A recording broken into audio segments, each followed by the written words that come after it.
a lifestyle YouTube, you could say, and is this the lifestyle for me? Oh my God, yes it is. So currently in Poland with Steve Bell and Codex. So Steve's one of my mates, known him from Ultraflex and known him for a fair few years now. Really interesting bloke. Came out of prison, reformed his life, actually goes back into prisons now and does the same thing for people, and owns a company basically supporting men become high performance men, really, in all fairness. But yeah, he messaged me about this little trip a few months ago. I was like, you up for it? I was like, yeah, sign me straight up. So today, basically, we're up in the Tatra Mountains. This is the digs that we're in, pretty cool. In the Tatra Mountains first, and then tomorrow, got business sessions all day where I'm doing a training on AI for 10 business owners who are here. After that, we're then going skiing. We've also got snowmobiles. We've got a big spa and cold plunging. So one thing that I've never done, YouTube, is I've never ever done an ice bath. Shocking that, innit? Never ever once ever done an ice bath. So I'm going to do that in the next few days because it's going to get me uncomfortable. But yeah, really excited. This is my dream life. Literally, that's why I stood over here, in all fairness. So just waking up each day, even if I had 10 million a month coming in, swear to God, if I had millions coming in a month, I would still opt for axe, chopping wood, nice hot fire. Like that's the epitome of freedom for me.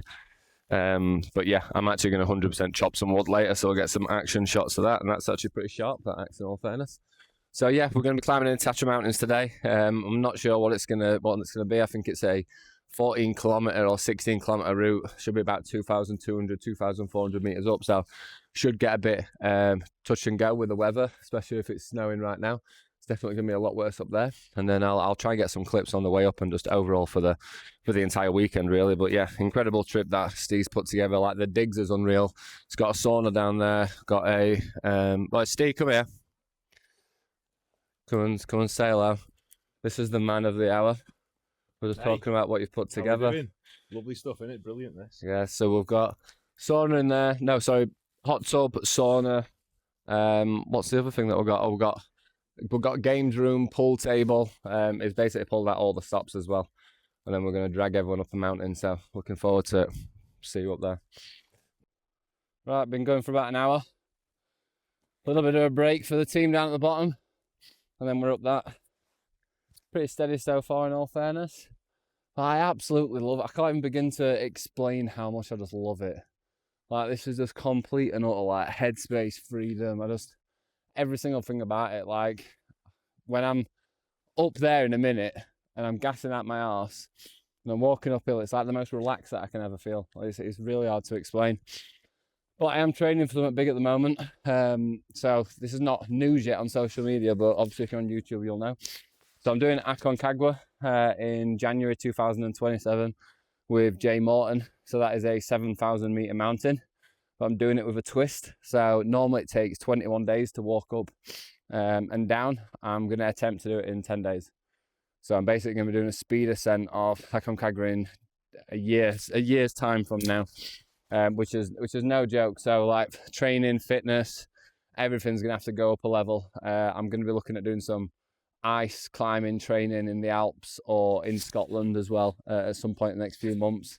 I'm gonna have to go down to, like, London and do hyperbaric altitude chambers and whatever else, like even working inside a tent for 3 months before. So yeah, some big stuff, in all fairness. I wanted to do something that I've not seen anyone else do. Obviously there are people who's done it, but I've not seen anyone in my circle or space like do a mountain that size as a speed ascent, and I wanted it to be like unrealistic and unreasonable. And it certainly is, you could say. I'm nowhere near fit enough as it stands at the moment, but it's also that big scary goal, what means that I will have to be ready. And the bigger goals that I have, the better I am. It's hard to explain. I'm better as a person, I'm better as a professional, I'm better as a leader.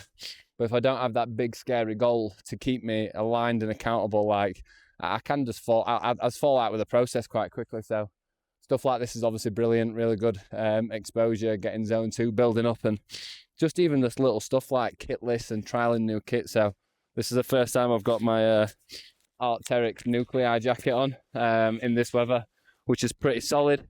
First time I've worn merino base layers. So just trialing different stuff and seeing what works. But yeah, that is the big goal, which is going to be Aconcagua, January 2027.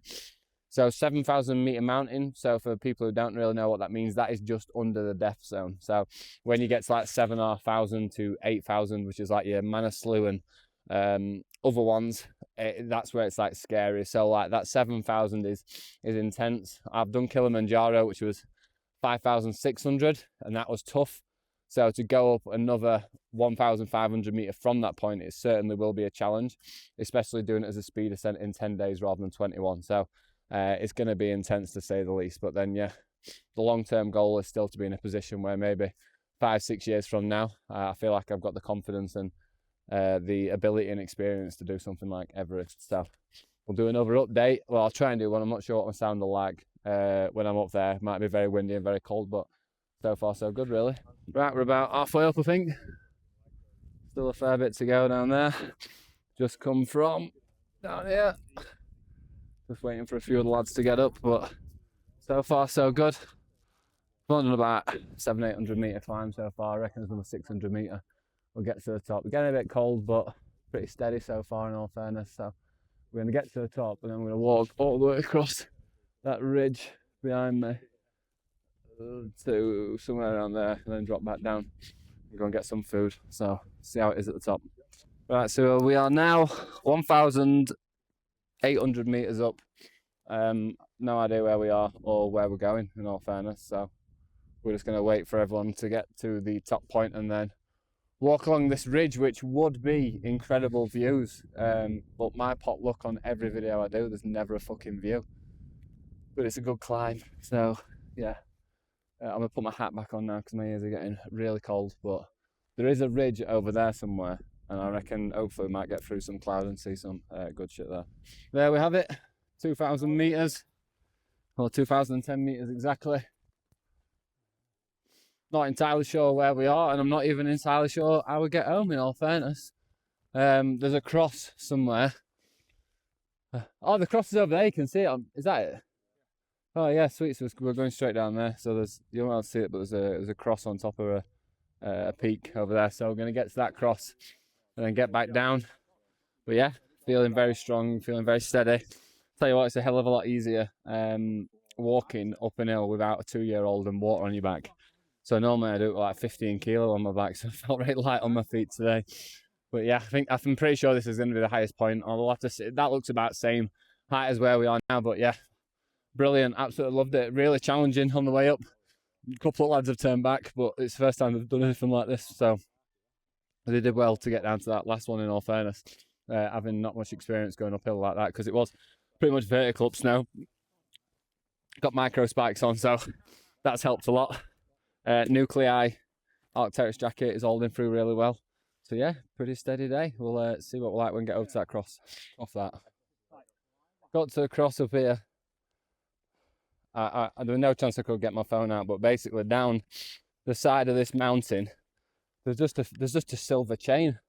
So like you're climbing along that, and you're literally holding onto this chain for dear life. In all fairness, but yeah, pretty high up now. I think we're probably at the same height, but that were a much sketchier climb. That 50-50. That I'm a lot more concerned about going down this hill than I am going up it. Though, in all fairness, I don't know what I'm going to do. I think I'm just going to try and survive without poles for the time being. I'm not going to risk it. I want my hands in case I can just climb. This is one of the moments where I look and think, should have brought my ice axe, because if I go down there, an ice axe arrest would have been something nice to rely on, whereas I've just got to hopefully trust the micro spikes and this silver chain around the side of this mountain.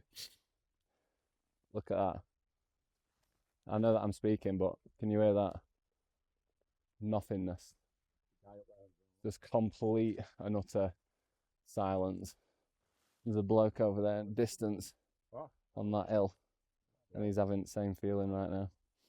That's why I do it. This just complete, just quiet. It's just the most amazing thing in the world. It's hard to even imagine until you're up here and you experience it. It's just no noise, no cars, no people. The people here, but like when you're just walking, it's complete and utter sound, and it's almost got like a hum to it. It's just lovely, and there's no wind either. If it weren't so foggy, this would have been an absolute immaculate view. But regardless, it's just been class. Weather's been great. I'm just hoping that we'll get down to the bottom. Everyone's safe, and then get some food. Finished. I don't even know what we've done there. About 15 kilometre, I think. I forgot to put my watch back on. But yeah, out for about good 6-7 hours. Class. Gonna get a beer now and a burger, and then tomorrow we've got a business day, so I'm doing a talk on AI. So I might record that, whack that up, and then day after that we've got skiing, but I don't know how to ski, so we'll see how we get on with that one. See you next time.